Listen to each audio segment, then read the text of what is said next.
जय हिंद दोस्तों, स्वागत है आपका हमारे YouTube channel education India STEM में। आज मैं आप सभी को भारत के राष्ट्रीय चिन्ह के बारे में बताऊंगा।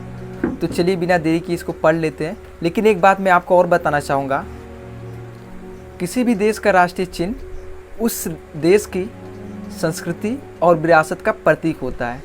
इसलिए भारत के जितने भी नागरिक, बच्चे हैं या बूढ़े हैं, सभी को अपने भारत के चिन्ह के बारे में जानना बहुत ही महत्वपूर्ण है। तो चलिए बिना किसी देरी के शुरू करते हैं। भारत के राष्ट्रीय चिन्ह, पहला इसमें से मैं लिया हूँ। पहला टॉपिक, भारत का राष्ट्रीय ध्वज। ये तो आपको पता ही होगा कि भारत का राष्ट्रीय ध्वज क्या है। भारत का राष्ट्रीय ध्वज क्या है? तिरंगा। क्या है? तिरंगा। अब मैं आपको इसके बारे में एक्सप्लेन करूँगा, तिरंगे झंडे के बारे में, उसकी जितनी भी उससे जुड़ी बातें हैं उसको मैं क्या करूँगा, आपको बताऊँगा। तो चलिए शुरू करते हैं। पहला पॉइंट है, भारत के राष्ट्रीय ध्वज में समान अनुपात में केसरिया, सफ़ेद तथा हरे रंग की 36 पट्टी होती है। जो भारत का तिरंगा झंडा होता है उसमें 3 पट्टियाँ हैं। कौन कौन सी? केसरिया, हरी मीन्स ग्रीन कलर, और तीसरा क्या आपका? सफ़ेद कलर। तीनों का जो रेशियो है सेम है, समान है तीनों का रेशियो। दूसरा पॉइंट क्या है? ध्वज में इन तीनों रंगों के कारण इसको क्या कहा जाता है? तिरंगा। झंडे में इन तीनों रंगों के कारण ही इसको क्या कहा जाता है? तिरंगा। अगला पॉइंट है, ध्वज की लंबाई और चौड़ाई का अनुपात क्रमशः 3:2 होता है। ये जो ध्वज है इसका लंबाई और चौड़ाई का जो रेशियो होता है कितना होता है? 3:2। मीन्स अगर लंबाई 3 है तो चौड़ाई क्या होगी? 2।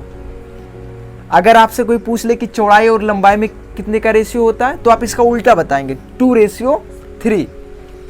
अगला, ध्वज में सफ़ेद रंग की पट्टी के बीचों बीच गहरे नीले रंग का चक्र बना होता है। जो बीच में सफ़ेद रंग की पट्टी होती है उस पट्टी के बीचों बीच एक गहरे नीले रंग का क्या होता है? चक्र बना होता है। किस रंग का? नीले रंग का चक्र बना होता है। आपने देखा होगा बहुत सारे ऐसे झंडे होते हैं जिसमें ब्लैक कलर का होता है, लेकिन वो जो बना होता है वो गलत है। किस कलर का होना चाहिए? ब्लू रंग का। अगला है, इस चक्र में 24 तीलियाँ हैं। जो चक्र है बीच वाली उसमें कितनी तीलियाँ हैं? 24। तीलिया को इंग्लिश में बोलते हैं हम स्टिक।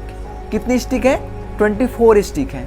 अगला पॉइंट है, यह चक्र सारनाथ में स्थित अशोक स्तंभ से लिया गया है। ये जो चक्र है कहाँ से लिया गया है? सारनाथ में स्थित जो अशोक ने पिलर बनवाया था वहीं से क्या किया गया है? लिया गया है। अशोक राजा के बारे में आप जानते होंगे।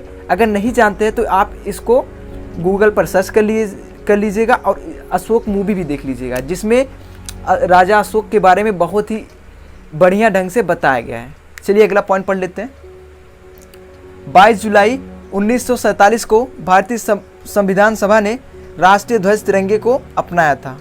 ये जो तिरंगा झंडा है आपने देखा होगा, अभी वर्तमान में जो झंडा है तिरंगा हमारा, वो 22 जुलाई 1947 को भारतीय संविधान सभा द्वारा क्या हुआ था? अपनाया गया था। ठीक है। अगला पॉइंट है, भारत के राष्ट्रीय ध्वज में स्थित प्रत्येक रंग का स्वयं की अपनी खुद की एक विशेषता होती है। क्या है? खुद की अपनी एक विशेषता होती है। तो चलिए जान लेते हैं। पहला कलर कौन सा है? केसरिया रंग। इंग्लिश में जिसको बोलते हैं कौन सा रंग? Saffron colour. ये जो सैफरन कलर है त्याग और बलिदान का प्रतीक है। केसरिया रंग क्या बताता है कि क्या है? हमें अपने देश के प्रति त्याग भाव से रहना है और क्या है? जरूरत पड़ने पर क्या करना है? बलिदान करना है। सफ़ेद रंग किस चीज़ का प्रतीक है? सत्य, शांति और पवित्रता का प्रतीक है। हरा रंग किस चीज़ का प्रतीक है? देश की समृद्धि तथा उर्वरता का प्रतीक है। समृद्धि का मतलब है कि देश में खुशहाली रहे, हमारा देश विकास करे, यही है। अब नोट एक पॉइंट और देख लीजिए।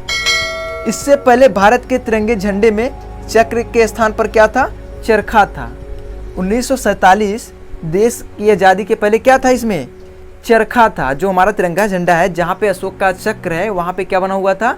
चरखा पहले इसके, लेकिन बाद में जो इसको चेंज करके क्या लगा दिया गया इसमें? अशोक चक्र। मिलेंगे आपसे अगले वीडियो में नए टॉपिक के साथ। जय हिंद।